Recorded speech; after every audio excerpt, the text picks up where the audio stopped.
Bom, você sabe quando uma coisa é capaz de falar tudo?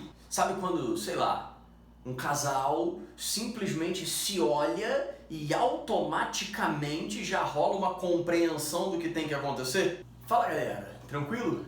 Espero que vocês estejam bem. Para quem não me conhece, meu nome é Felipe Cox, eu sou professor de História. E se você chegou nesse vídeo é porque provavelmente você vai já fazer a prova da PUC e você tá pensando aí na tua casa, caraca, o que será que a PUC mais cobra em História? E hoje a proposta desse vídeo é exatamente te dar um pouco mais de direcionamento, um pouco mais de clareza sobre quais são os tópicos mais cobrados na prova objetiva de História na PUC. Vou falar contigo especificamente quais são os 5 assuntos mais cobrados na prova de História Geral e te falar um pouquinho sobre como esses assuntos são cobrados. Vambora! Um dos tópicos mais cobrados foi a América Latina no século XX. Foram 7 questões nos últimos 10 anos de prova. E dentro dessa América Latina no século XX, qual é o tópico que a PUC mais gosta? O tópico que eles mais gostam é Cuba, especialmente consequências da Revolução Cubana. Por que eles gostam tanto de consequências da Revolução Cubana? A razão é simples. Você provavelmente também gosta de um assunto que gera boas conversas. Você provavelmente também gosta de um bom papo. Não é maneiro quando tu senta com a galera durante a noite e aí a galera vai trocando ideia, vai conversando, vai jogando a conversa fora e quando você vê já varou a madrugada? Pô, é maravilhoso, um bom papo agrada todo mundo, um papo que puxa o outro agrada todo mundo. Em contrapartida, quando tu senta com alguém que tu começa a conversar e você percebe que o negócio não tá muito legal, não tá caminhando, não tá maneiro, aí se torna uma parada chatona que você fica até sem graça de como é que você faz pra ir embora e fugir daquele assunto. Todo mundo gosta de um bom papo. E a PUC também gosta de um assunto que gera bons papos. As consequências da Revolução Cubana geram várias ideias legais. E é especialmente o que a gente vai destacar. Primeira coisa, como é que esse modelo adotado pela galera de Cuba, Fidel, Raul, Che Guevara, como é que o modelo adotado por essa galera de Cuba acabou inspirando outros movimentos aqui na América Latina e esse estilo adotado por eles, né, esse estilo de guerrilha adotado por eles, acabou sendo copiado por vários outros grupos por aqui. Uma segunda parada muito interessante é você perceber como as ações desses caras quando chegam ao poder acabam trazendo desdobramentos na relação de Cuba com os Estados Unidos em plena Guerra Fria. As nacionalizações feitas por esses homens que lideraram a Revolução Cubana geram reações dos Estados Unidos. Por exemplo, uma das reações, aquilo que começa como um boicote e se transforma em um profundo embargo econômico, que você conhece essa história até hoje. Essa questão do embargo é um segundo tópico interessante de você saber sobre consequências da Revolução Cubana. O terceiro ponto legal é você pensar como esses problemas com os Estados Unidos acabam gerando uma aproximação com a União Soviética. Cuba, à medida que cada vez mais se distancia dos norte-americanos, vai se aproximando cada vez mais da União Soviética, que começa a comprar em larga escala o açúcar cubano. E um quarto ponto importante, olhando para como a PUC já cobrou isso, está relacionado com as ações dos Estados Unidos no que se refere à América Latina depois da Revolução Cubana. Como assim? Por exemplo, os Estados Unidos, depois da Revolução Cubana, eles vão incentivar uma espécie de projeto conhecido como Aliança para o Progresso. O que foi a Aliança para o Progresso? Em 1961, os Estados Unidos viram e propõem uma espécie de plano de auxílio econômico para o desenvolvimento dessas nações latino-americanas. E qual é a ideia de gerar esse desenvolvimento nas nações latino-americanas? Naturalmente, de certa forma, tentar impedir que esse tal desse comunismo, que esse tal desse socialismo se espalhe por outros países também. Então, para tentar impedir essa parada, a gente solta empréstimos para eles, a gente solta uma grana para eles para conseguir gerar esse desenvolvimento econômico e manter eles distantes de lá. É tipo o pai, sabe? Quando torce para um time e o filho começa a se interessar em torcer por outro, e aí o pai vira assim, pô, meu filho, você tem que torcer pro time do papai, se você continuar torcendo pro time do papai, eu te dou aí um faz-me rir no fim de semana, eu te dou uma paradinha para você curtir com a galera, mas você tem que torcer pro time do papai. Quer dizer, eu te solto um dinheiro para você meio que se manter do meu lado. É claro que isso é só um exemplo, mas para você lembrar mais fácil dessa história da Aliança para o Progresso, fornecendo ali um auxílio financeiro para a América Latina para impedir que o comunismo se espalhe por aqui, talvez essa seja uma boa relação para facilitar a sua lembrança sobre isso. E dentro dessas ações dos Estados Unidos para a América Latina, também vale a gente destacar quando em 1962, um ano depois de criarem a Aliança para o Progresso, eles movimentaram a expulsão de Cuba da OEA, a Organização dos Estados Americanos. Em 1962, Cuba foi expulsa da Organização dos Estados Americanos e só foi reaceita agora, cara, na era Obama, especificamente em 2009. Uma outra ação, digamos assim, dos Estados Unidos aqui na América Latina no pós-Revolução Cubana foi apoiar, de certa forma, a instalação de governos que tivessem como uma das suas características o anticomunismo. Muitos governos, inclusive, de cunho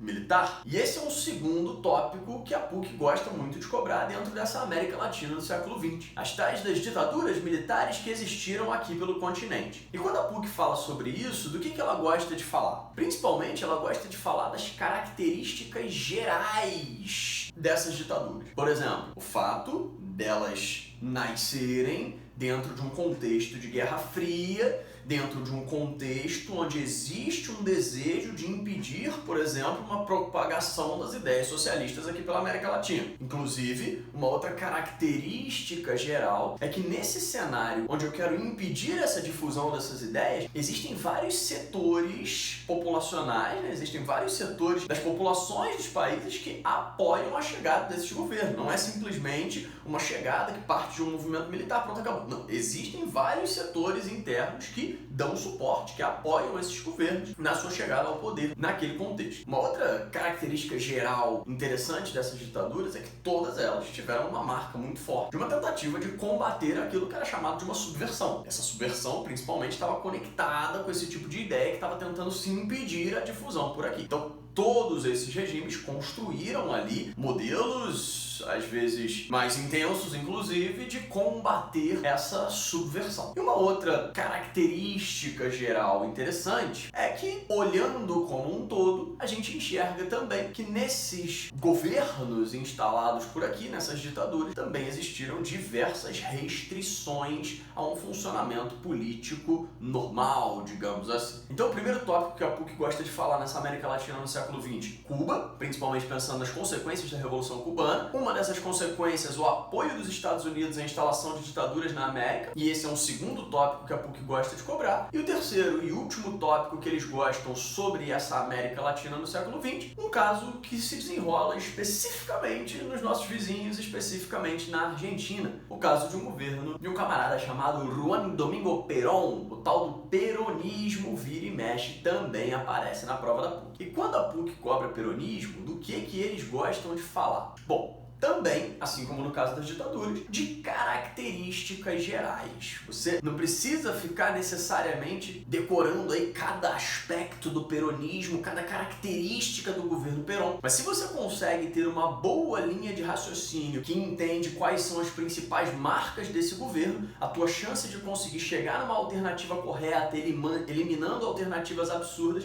é muito maior. E quais são essas características gerais desse governo? Bom, a primeira coisa que você vai lembrar é que é um governo que no campo da economia adota um estilo que a gente entende como uma espécie de um nacionalismo econômico. Existe um intervencionismo estatal muito forte, são criadas várias empresas estatais pelo Perón, inclusive a Aerolíneas Argentinas foi criada pelo Perón. Quem já foi para a Argentina provavelmente já deve ter visto os aviões da Aerolíneas Argentinas. Então, uma primeira característica geral é no campo econômico nós termos uma economia de cunho bastante nacionalista, com um Estado bastante interventor. Uma segunda característica geral, aí saindo do campo da economia e olhando para o campo da política, é a construção daquilo que se chamou de uma espécie de política de massas dentro da Argentina. Uma política trabalhista. O Perón, muitas vezes comparado de certa forma ao Getúlio Vargas aqui no Brasil, foi um cara que teve uma política de aproximação muito forte com o operariado. Aumentos no salário mínimo, mínimo, criação do 13º salário, direito de férias. Vários dos avanços numa legislação trabalhista dentro da Argentina é construída exatamente dentro do governo Perón, não só na legislação pura e simplesmente trabalhista, tá? Mas também numa participação política de um operariado. Inclusive o voto feminino é instituído na Argentina dentro do governo Perón, que tinha uma presença muito forte da sua esposa, a Evita Perón. E uma terceira característica fundamental do Perón é como mais ou menos ele pensava uma sociedade argentina. O Perón falava muito naquilo que ficou conhecido como justicialismo. Hoje em dia, inclusive, o Partido Justicialista Peronista está no comando da Argentina atualmente. O presidente da Argentina é do partido criado pelo Perón. E como é que funcionava essa ideia de um justicialismo? O Perón falava muito na ideia de justiça social. Como assim uma justiça social? Perón não era muito chegado nessa ideia de luta de classes, Perón não era muito chegado nessa ideia de comunismo e pensava um regime onde, através de políticas de concessão de aumentos salariais, através de políticas que trouxessem, de certa forma, benefícios a um operariado, ele construísse uma justiça social, sem brigas, sem problemas com o empresariado. Afinal de contas, o Perón também tenta controlar, de certa forma, esse operariado. Mas a ideia de um justicialismo se aproxima daquela ideia de um corporativismo que você conhece, olhando, por exemplo, para uma Itália do Mussolini. Então, com essas três características aí, você consegue ter uma boa visão geral do que foi esse governo Perón na Argentina. E assim a gente pode fechar esse primeiro tópico dos 5 mais cobrados em História Geral na PUC. América Latina no século XX. Cuba, ditaduras, peronismo. Esses são os 3 pontos fundamentais. Agora, qual é o segundo tópico mais cobrado aí nessa história geral na prova objetiva da PUC? O segundo tópico mais cobrado é a Europa do século XIX. E aí, quando a PUC fala de Europa no século XIX, ela meio que divide a sua cobrança em 2 momentos. Um momento sobre a primeira metade, digamos assim, de um século XIX, onde as ideias nacionalistas estão ganhando muita força, onde as ideias liberais estão ganhando muita força, e uma segunda metade do século XIX, onde principalmente o tal do imperialismo está ganhando muita potência ali, né? As grandes nações europeias partindo para uma corrida imperialista. Dentro desses 2 pontos do século XIX, né? Então uma primeira metade e uma segunda metade, o que você tem que saber? O que sempre é citado? Bom, sobre o nacionalismo, a PUC gosta sempre de refletir como esse nacionalismo do século XIX, ele foi de certa forma lido de diferentes maneiras. Como assim? Vamos pensar num exemplo. Vocês provavelmente já ouviram uma musiquinha famosa que diz mais ou menos assim: Ei, infiel, eu quero ver você morar sei lá onde, eu não sei a letra direito não, mas é uma música famosa. Essa música, ela pode ser interpretada de diferentes formas dependendo de quem está ouvindo. Então a música, ela pode ter várias leituras dependendo do momento da tua vida. Por exemplo, se você é uma pessoa que acabou de terminar um relacionamento, você está sofrido, você está triste, você ainda está choroso, não conseguiu superar aquela parada. E aí você ouve, Ei, infiel, cara, é aquilo que vocês chamam, se eu não estiver falando errado, de gatilho, né? Tu ouve a parada e já desaba ali, fica bolado e tal. Agora, se você é uma pessoa que terminou um relacionamento, ela foi traído, terminou um relacionamento há um tempo atrás, mas já superou, já tá de boa e tal, tu ouve essa música, você mesmo se sacaneia, né? Você vira pra galera e fala, aí rapaziada, minha música e tal. Que quando você mesmo se sacaneia é o melhor sinal de que você já tá de boa com alguma coisa. Se você ouve essa música e você tá vivendo um relacionamento nesse momento, qual é a leitura que você faz dessa música? A leitura é, tomara que essa música não seja a minha nunca, né? Porque se eu ouvir essa música e pensar que essa música é minha, bom, alguma coisa meio ruim possivelmente aconteceu. Outra leitura. E se você tá solteiro e ouve essa música, você simplesmente tá zoando, você simplesmente tá brincando, você não tá nem aí com nada. Então são 4 leituras diferentes para a mesma música. Você pode ouvir e ficar triste, você pode ouvir e se sacanear, você pode ouvir e torcer para não acontecer com você, você pode ouvir e simplesmente estar zoando. A PUC gosta de pensar que o nacionalismo na Europa do século XIX, ele foi lido de diferentes maneiras. Como assim? Um nacionalismo para povos que viviam sob o domínio, digamos assim, de impérios, principalmente numa Europa, num leste europeu, esse nacionalismo ele vai ser lido como uma forma de lutar contra esses impérios. O nacionalismo ele também vai impactar na Europa através de uma leitura feita por ele, por exemplo, na América. No século XIX, as colônias espanholas na América vão buscar a sua emancipação e esse nacionalismo vai ser uma ideia que vai estar presente. Então, o nacionalismo impacta na Europa através de uma luta contra impérios por lá. O nacionalismo impacta na Europa através de uma luta americana contra uma dominação espanhola. O nacionalismo vai impactar na Europa um pouquinho mais à frente, inclusive, já na segunda metade do século XIX, quando você enxerga as lutas pela unificação da Itália, pela unificação da Alemanha. Então, uma mesma coisa, essas ideias nacionalistas, ela acaba tendo várias leituras, né? A mesma coisa tem várias leituras dentro daquela Europa do século XIX.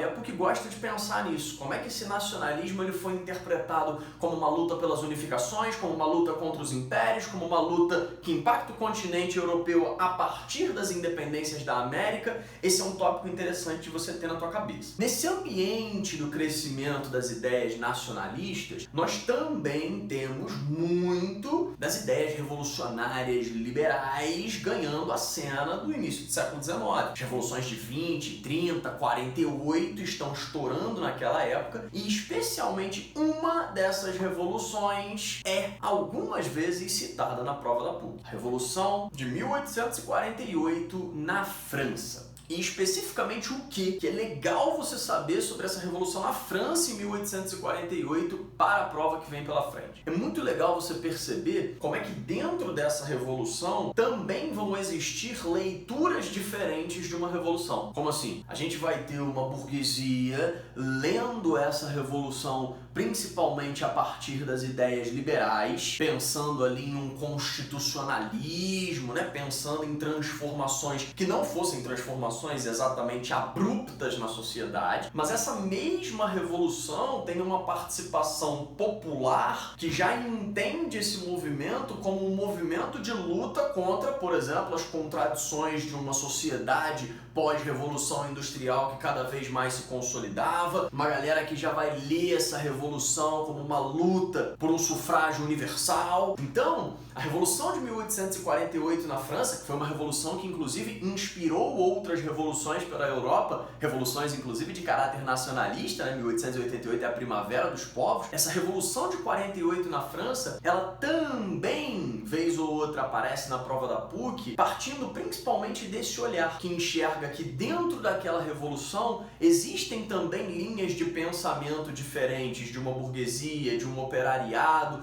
de pensamento mais liberal, de um pensamento mais social. Pois bem, seja as várias leituras do nacionalismo no século XIX, sejam as leituras presentes dentro de uma mesma revolução na França de 48, esse é um tópico que vale muito a pena você ficar de olho. Ainda no século XIX, a história do imperialismo é uma história que também vira e mexe, aparece na prova. E sobre o imperialismo, o que é legal você saber para a prova da PUC? Principalmente quais são as razões, qual é a justificativa e quais são as ações. Vamos facilitar essa parada. Razões para um imperialismo. Bom, isso é mais ou menos simples. Você ouve falar várias vezes. Existe ali uma busca por mercados consumidores, existe ali uma busca por matérias-primas, existe ali uma busca por exportar um capital excedente que possa ser aplicado em outro lugar. As razões para o imperialismo são quase que senso comum. Justificativa para esse imperialismo, também conhecida por você. A história nos diz que a justificativa dada pelos europeus para esse imperialismo foi uma espécie de missão civilizatória a ser feita por eles, o tal do fardo do homem branco que de certa forma norteava esse processo de expansão. E como é que se deu essa ação? Bom, basicamente se deu através de uma conquista efetiva de territórios, uma partilha quase de territórios, especialmente na África e na Ásia. Então, sobre o imperialismo dentro de uma Europa do século XIX, 3 pontos que você tem que saber. As razões por que essa corrida imperialista, o que justificou essa parada e o que isso gerou no fim das contas. Então assim a gente pode fechar um segundo tópico dos mais cobrados aí. 7 questões também nos últimos 10 anos abordaram esse século XIX europeu aí. Terceiro tópico mais cobrado pela PUC nos últimos 10 anos. Também no século XIX, mas cruzando o Atlântico, saindo da Europa, vindo aqui para a América, especialmente para a América do Norte. Os Estados Unidos no século XIX são o terceiro assunto mais cobrado pela PUC nos últimos 10 anos, 5 questões nos últimos 10 anos de Estados Unidos no século XIX. E o que cai sobre isso? Qual é a parada que eles sempre perguntam? Bom, vou te dar primeiro um exemplo para a gente chegar lá. O século XIX nos Estados Unidos é um século de muito crescimento. E todo crescimento, ele acaba trazendo junto transformações. Por exemplo, você agora está no YouTube. E você pode perceber que talvez se você tenha um irmão mais novinho em casa, ele também possa estar no YouTube. Se teu irmão mais novinho tem 2 anos de idade, talvez ele esteja no YouTube assistindo, sei lá, Galinha Pintadinha, que foi uma forma que você arrumou de manter ele quieto enquanto você assiste esse vídeo que tu tá estudando pra PUC que tá chegando. Agora, se o teu irmão não tem 2 aninhos, se o teu irmão tem, sei lá, 8, 9 aninhos, talvez ele também esteja no YouTube, mas talvez ele esteja vendo uma outra pegada de vídeo. Talvez esteja vendo, sei lá, Fortnite, eu não sei como é que é o nome do joguinho que a galera joga, mas eu acho que é Fortnite que eu fico ouvindo a rapaziada falar. Galera de 9 anos fica ali vendo os joguinhos e tal, no YouTube, não sei o que, babá. Você, que tem aí teus 16, 17, 18 anos, você tá vendo um vídeo tentando se preparar para uma prova que está chegando. Talvez daqui a 6, 7 anos, você formado, esteja vendo um vídeo, sei lá, da Natália Arcuri sobre educação financeira para tentar arrumar uma forma de investir o dinheiro que você está ganhando e tudo mais, blá, blá, blá. Ou seja, o crescimento, ele acarreta mudanças na nossa vida. Quando você tem 2 anos, Galinha Pintadinha. Quando você tem 9 anos, Fortnite. Quando você tem 16 anos, como é que História Geral é cobrado na PUC? Quando você tem 20 e poucos anos, como é que eu invisto meu dinheiro para poder me aposentar, que eu não aguento mais trabalhar? Crescimento gera transformações. E esse é o ponto que a PUC se amarra em cobrar sobre os Estados Unidos no século XIX. Quais são as transformações que vêm junto do crescimento norte-americano? Então vamos lá, quais são elas? Primeiro de tudo, a gente vai pensar que este crescimento, que é um crescimento territorial, inclusive, o século XIX é o século da marcha para o oeste, onde os Estados Unidos expandem o seu território continental, mas também expandem o seu território fora simplesmente daquela linha contínua continental. Naquele século XIX, os Estados Unidos anexam o Havaí. Naquele século XIX, os Estados Unidos anexam as Filipinas. Naquele século XIX, os Estados Unidos começam a avançar em direção ao Pacífico e também estendem os seus braços no Caribe, utilizando do seu chamado Big Stick para colocar os seus interesses na prática por ali. E todo esse expansionismo, seja um expansionismo interno, seja um expansionismo externo, ele gera esse profundo crescimento em várias outras áreas. Uma das áreas que cresce absurdamente nesse século XIX dos Estados Unidos é a área industrial. Um dos efeitos dessa expansão é uma profunda industrialização que vai rolar por ali. Essa industrialização, ela vem basicamente acompanhada de uma outra parada que cresce muito no século XIX, a urbanização. A industrialização traz junto dela uma urbanização. E essa industrialização que traz junto uma urbanização gera um terceiro componente interessante que também cresceu nessa época. Tem indústria, tem cidade, tem oportunidade, American Dream, imigração. Um terceiro tópico que cresceu bastante, um terceiro ponto que cresceu bastante nos Estados Unidos do século XIX. Então, se eu tivesse que te pedir para lembrar de 4 pontos dos Estados Unidos do século XIX para fazer uma boa prova na PUC, eu te pediria para lembrar que é um século de expansionismo, tanto interno quanto externo, e que é um século que, com esse expansionismo, se dá um crescimento industrial, um crescimento urbano, um crescimento profundo da imigração para os Estados Unidos. Beleza? Então assim eu acho que você tem uma boa base para responder questões sobre isso. O quarto tópico mais cobrado nos últimos 10 anos é a tal da Guerra Fria. A Guerra Fria, assim como a história dos Estados Unidos no século XIX, também teve 5 questões, então tá aí empatado, digamos assim, né, com 5 questões. E o que geralmente cai de Guerra Fria? Bom, você sabe quando uma coisa é capaz de falar tudo? Sabe quando, sei lá, um casal simplesmente se olha e automaticamente já rola uma compreensão do que tem que acontecer? Sabe? Alguém vira pro casal e fala assim, pô, vamos fazer não sei o que semana que vem? E aí os dois se olham assim, naquele olhar eles já trocaram qual é a resposta que eles vão dar. Se vai ser sim, se vai ser não e tal. Amigos também fazem muito isso, né? Num olhar a galera já sabe qual é a próxima jogada que tem que fazer, qual é a próxima parada. Às vezes uma coisa é capaz de dizer tudo. Um olhar é capaz de dizer tudo. No caso da Guerra Fria, uma palavra às vezes é capaz de nos dizer quase tudo. E qual é essa palavra? Bipolaridade.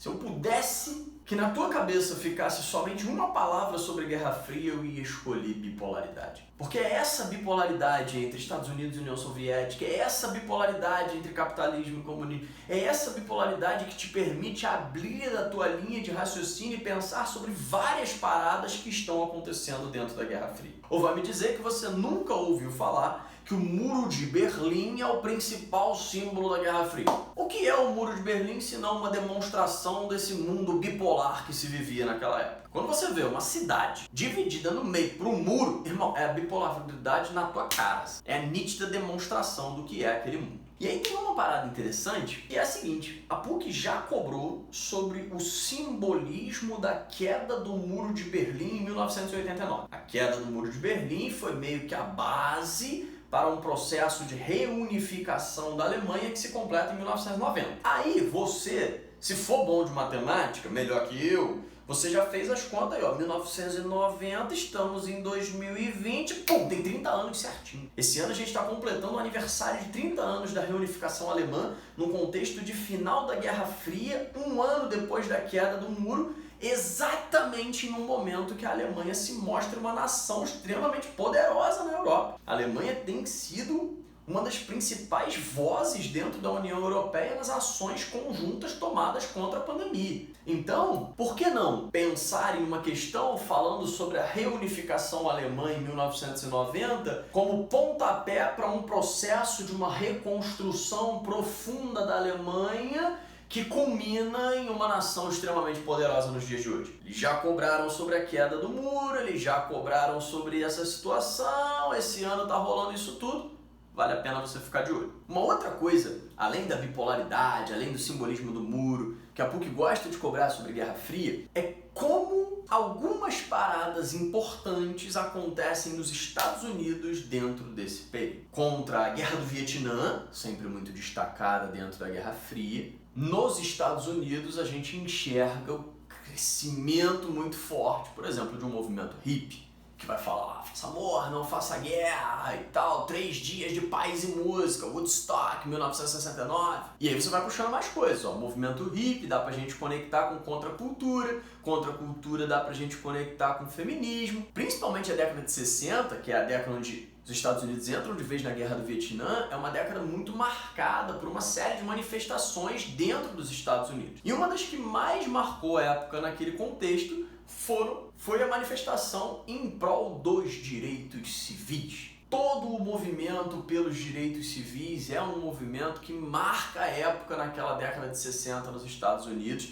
e que vale muito a pena você ter na tua mente. Afinal de contas, também é um assunto super atual. Vocês estão vendo esse ano nos Estados Unidos várias manifestações relacionadas com a questão racial. Inclusive eu fiz até um vídeo um dia desses sobre o boicote que rolou na NBA como uma ação contra o racismo. Se quiser depois dá um confere lá. E como a prova da PUC é uma prova que gosta de contextualizar com atualidades, gosta de cobrar aniversários, eu acho que dentro da Guerra Fria vale muito a pena você ter na tua mente, principalmente essa questão da bipolaridade do Muro de Berlim, o aniversário da queda dele, e também acho que vale muito a pena você contextualizar o momento dos Estados Unidos atual com o momento vivido dentro da Guerra Fria, especialmente na década de 60. E assim a gente fecha esse quarto ponto fundamental, destacando aí quais são as formas geralmente mais cobradas na PUC e projetando algumas possibilidades de cobrança esse ano. Quinto tópico mais cobrado de História Geral para a gente fechar a conta, o tal do período entre guerras. 4 questões nos últimos 10 anos é o quinto assunto que mais apareceu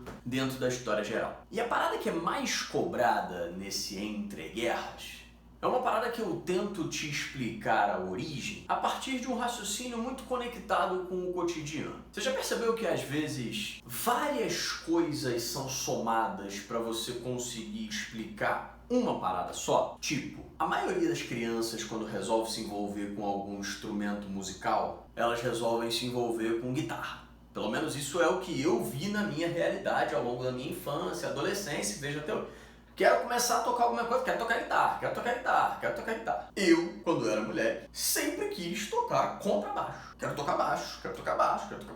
Mas guitarra não, quero baixo, quero... Eu sempre fui o maluco do contrabaixo. E por que eu sempre fui o maluco do contrabaixo? Todo mundo quer tocar guitarra, por que eu sempre fui o maluco do contrabaixo? Aí você começa a pensar, qual era a minha banda favorita aqui no Brasil? Minha banda favorita era o tal do Charlie Brown Jr. Qual era a minha banda favorita das bandas internacionais? Pô, naquela época, adolescente, minha banda favorita das internacionais era o Red Hot Chili Peppers. E você pensa, qual é uma característica do Charlie Brown? Qual é uma característica do Red Hot Chili Peppers? No Charlie Brown, o baixista era muito destacado, o Champignon, né? Sempre se destacava muito. A introdução de Como Tudo Deve Ser, minha música favorita, me encantava quando eu era criança. No Red Hot, quem se destaca muito? Também o baixista, o tal do Flea. Então quando você pega essas coisas, você meio que entende por que eu, diferente de todo mundo que queria tocar guitarra, eu quis tocar baixo. Várias coisas vão se somando para você entender essa parada. A minha banda favorita no Brasil tinha um baixista que se destacava muito, a minha banda favorita lá fora tinha um baixista que se destacava muito e eu naquele momento quis tocar contrabaixo. A parada que a PUC mais gosta de cobrar do período entre guerras é um troço chamado de nazifascismo. E o surgimento, a ascensão do nazifascismo tem tudo a ver com essa história de algumas coisas estarem acontecendo ao mesmo tempo que te explicam algo. O que está acontecendo nesse período entre guerras? Uma das coisas que está acontecendo é uma expansão das ideias comunistas depois da Primeira Guerra Mundial. A consolidação do socialismo soviético ajuda muito no processo de difusão das ideias comunistas pelo mundo. Outra coisa que está acontecendo nesse período entre guerras é uma profunda crise de um capitalismo liberal. O pós-crise de 29, quando vem a nossa chamada Grande Depressão, é um momento terrível naquele cenário histórico. E aí você começa a somar. O baixista de uma banda favorita, o baixista de outra banda favorita, né? A ascensão do comunismo, a crise de um capitalismo liberal. O que o nazifascismo falava? Falava que era um movimento antiliberal, anti-individualista, mas também anticomunista. Olha aí, crise do capitalismo, ascensão do comunismo, eu não sou nenhum nem outro, eu sou uma terceira opção. O surgimento desse nazifascismo tem muito a ver com várias coisas que estão acontecendo naquela época que te ajudam a entender como esse movimento vai ganhando força. O nazifascismo vai vender-se como um regime que coloca o Estado acima do indivíduo. Um regime que constrói uma lógica totalitária. E se você consegue entender esse contexto da ascensão do nazifascismo, se você consegue entender essas características fundamentais do antiliberalismo, do anti-individualismo, do anticomunismo, de um totalitarismo, de um Estado que se coloca acima do indivíduo, se você consegue entender o contexto, se você consegue entender as características gerais, cara, você já está num excelente caminho quando a gente pensa em como isso já foi cobrado na prova da PUC. O que mais que eu somaria na tua cabeça nesse entre guerras? Por exemplo, eu somaria 2 características muito particulares do nazismo alemão. E essas características são a ideia da existência de uma raça ariana e o tal do antissemitismo. Se você souber, além do contexto das características gerais, essas 2 características muito particulares do nazismo, cara, você está num excelente caminho para entender esse entre guerras, para perceber como é que esses regimes vão se expandindo militarmente e depois vai desembocar na Segunda Guerra Mundial. E se você entender isso tudo, bom, além de num bom caminho de compreensão histórica, você está num bom caminho para responder as questões da prova. Então, no fim de tudo, a gente pode dizer que os 5 tópicos mais cobrados na prova de História Geral da PUC são a América Latina no século XX, a Europa do século XIX, destacando principalmente a questão do nacionalismo e do imperialismo, os Estados Unidos no século XIX, destacando principalmente o crescimento que vai se dar no país naquele contexto, a Guerra Fria, sempre lembrada pela bipolaridade, e o entreguerras, destacando principalmente o nazifascismo. Nos últimos 10 anos, pelo menos 2 desses 5 assuntos estiveram presentes em todas as provas objetivas da PUC. Todas. De todas as provas desde 2010, pelo menos 2 desses 5 assuntos. E eu estou dizendo pelo menos, hein? Às vezes, mais de 2 apareceram. Então, se você vai fazer a prova daqui a pouco, fica de olho nesses 5 assuntos, que eu tenho certeza que isso vai te ajudar no dia da prova. E se você gostou desse papo de hoje, se ele foi produtivo para você, fica de olho aqui, porque semana que vem eu vou fazer essa mesma conversa, mas agora falando de história do Brasil. E eu espero de coração que isso te ajude a fazer uma melhor prova. Valeu? Um beijo grande, se cuida, tchau, tchau!